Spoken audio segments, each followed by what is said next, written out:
Welcome to এলএসিস tutorial. Kolkata বিশ্ববিদ্যালয়ের first সেমিস্টারের ইতিহাস অনার্সের যে সকল স্টুডেন্ট রয়েছে তাদের সকলকে এলএসিস টিউটোরিয়াল চ্যানেল ওয়েলকাম। তোমাদের আজকের ভিডিওতে আমি ফার্স্ট সেমিস্টারের ইতিহাস অনার্সের 5 মার্কসের একটি গুরুত্বপূর্ণ প্রশ্ন অ্যান্সার ভিডিওর মাধ্যমে শেয়ার করে দেব। আর যারা পাসের সাবজেক্ট রয়েছে তাদের জন্যও অ্যান্সারটি আমি রেখেছি। প্রশ্নটি হচ্ছে, চিত্রিত ধূসর মৃৎপাত্রের বৈশিষ্ট্যগুলি লেখো। ঠিক আছে, খুবই গুরুত্বপূর্ণ প্রশ্ন, তোমাদের আসন্ন সেমিস্টারের জন্য একেবারে ভিভিআই প্রশ্ন। 5 মার্কসের প্রশ্ন আমি এই ভিডিওর মাধ্যমে শেয়ার করে দিচ্ছি, তাই যারা যারা নোট ডাউন করতে ইচ্ছুক অবশ্যই ভিডিওর মাধ্যমে নোট ডাউন করে নেবে। আর যারা নতুন এসেছো অবশ্যই সাবস্ক্রাইব করে পাশের বেল আইকনটি বাজিয়ে রাখবে, যাতে পরবর্তী ভিডিওগুলো তোমরা দ্রুত আপডেট পেয়ে যাও। আর বেশি দেরি করছি না, সরাসরি মূল ভিডিওতে আসছি। তাহলে প্রশ্নটি দেখো, প্রশ্নটি আরেকবার পড়ছি, যে চিত্রিত ধূসর মৃৎপাত্রের বৈশিষ্ট্যগুলি লেখো। ভেরি ভেরি ইম্পর্টেন্ট প্রশ্ন, তোমাদেরকে বলে রাখি, তোমাদের 5 মার্কসের কিন্তু 250 শব্দের মধ্যে লিখতে হয়, ঠিক আছে? এবং 250 শব্দের মধ্যেই আমি তোমাদের অ্যান্সারটি সীমাবদ্ধ রেখেছি, তাই তোমরা অবশ্যই নোট ডাউন করে নাও। এবার অ্যান্সারটি পড়ছি, দেখো। চিত্রিত ধূসর মৃৎপাত্র হলো একটি প্রত্নতাত্ত্বিক মৃৎপাত্রের ধরন, যা ভারতীয় উপমহাদেশে লৌহযুগে আবির্ভূত হয়েছিল। তারপরে দেখো, উত্তর ভারতের লৌহ ব্যবহারকারীদের সঙ্গে এই বিশেষ মৃৎশিল্প সংস্কৃতি আঙ্গাঙ্গিভাবে জড়িত ছিল। বিভিন্ন ঐতিহাসিক প্রাপ্ত নিদর্শন থেকে জানা যায় যে এই সংস্কৃতির প্রাচীনতম কালসীমা হল 1023 শব্দ থেকে 110 শব্দ। তারপরে দেখো, পাঞ্জাব থেকে উত্তর রাজস্থান এবং অন্যদিকে গঙ্গা যমুনার দোয়াব অঞ্চল পর্যন্ত এই বিশেষ মৃৎপাত্র সংস্কৃতি বিস্তৃত ছিল।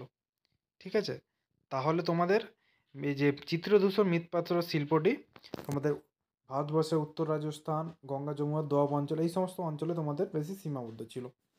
ঠিক আছে, প্রথম প্যারাটি বলে দিলাম। এবার দ্বিতীয় প্যারাটি দেখো কি রয়েছে।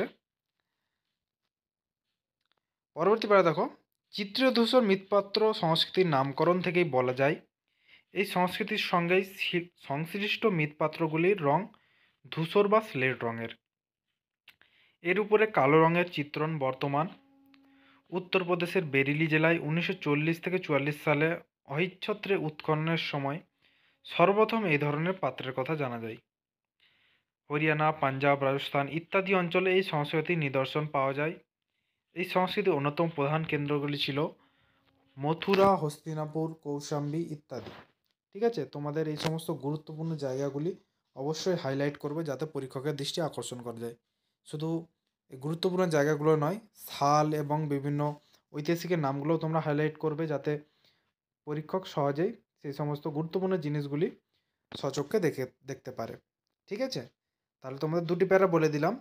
পরবর্তী প্যারা দেখো কি রয়েছে।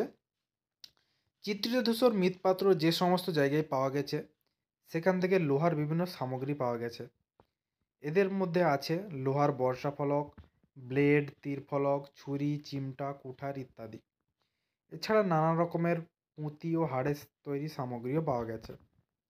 সোনার ও তামার অলঙ্কারও পাওয়া গেছে। যে সমস্ত আবাসস্থলের নিদর্শন পাওয়া গেছে সেগুলি সাধারণত আয়তাকার। এদের দেওয়াল তৈরি হতো মাটি বা কাঁচা ইট দিয়ে, কখনো বা ডালপালা ও বাখারির কাঠামোর ওপর মাটির প্রলেপ দিয়ে এগুলি তৈরি করা হতো। অর্থাৎ এই সময় গ্রামীণ সভ্যতার চিত্র লক্ষ্য করা যায়।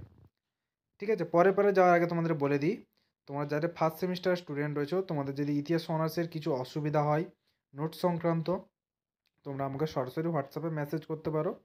আমি ডেসক্রিপশনে আমার হোয়াটসঅ্যাপ নাম্বার দিয়ে দেবো। ঠিক আছে, এবং স্ক্রিনেও দিয়ে রেখেছি। তো তোমরা অনলি ফর নাম্বারটাতে হোয়াটসঅ্যাপ করবে, কেউ কল করবে না। ঠিক আছে, পরবর্তী প্যারায় দেখো কি রয়েছে। চিত্রধূসর মৃৎপাত্র যারা ব্যবহার করতো তারা লোহার ব্যবহার শিখলেও প্রথম দিকে এই ধাতুর ব্যবহার সীমিতই ছিল। সময়ের অগ্রগতির সঙ্গে সঙ্গে লোহার ব্যবহার বেড়েছিল।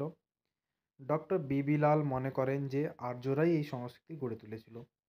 এই দেখো, এখানে আমি যেমন তোমাদের ডক্টর বিবি লাল ঐতিহাসিকের নামটা আমি হাইলাইট করেছি, এভাবে তোমরা হাইলাইট করবে।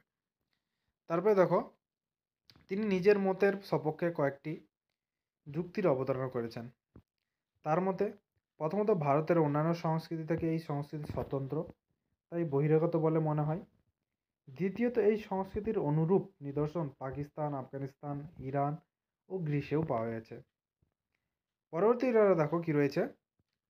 তবে চিত্রিত ধূসর মৃৎপাত্র সংস্কৃতির বেশিরভাগ পাত্রের বাইরের দিকটি ছিল চিত্রিত, তবে অল্প সংখ্যক পাত্রের ভেতরের দিকটি ছিল চিত্রিত। কম তাপমাত্রাযুক্ত এক বিশেষ ধরনের ভাটিতে পোড়ানো হতো বলে এর মূল ধূসর রঙটি বজায় থাকতো। সুতরাং লৌহযুগীয় সংস্কৃতির বিস্তারে এই চিত্রিত ধূসর মৃৎপাত্র সংস্কৃতি যথেষ্ট তাৎপর্যপূর্ণ। ঠিক আছে, তোমাদের মোটামুটি আমি 5টা প্যারাই দিয়ে দিলাম, তাই তোমরা অবশ্যই নোট ডাউন করে নেবে। তোমাদের ফার্স্ট সেমিস্টারের নতুন স্টুডেন্ট তোমরা অনেকেই রয়েছো, যাদের কোনো অসুবিধা হয় আমাকে হোয়াটসঅ্যাপ মেসেজ করতে পারো। তা তোমরা এই সমস্ত নোটসগুলি তুলে খাতায় প্র্যাকটিস করতে থাকো। ঠিক আছে, দেখা হচ্ছে তোমার সাথে পরবর্তী কোনো ভিডিওতে।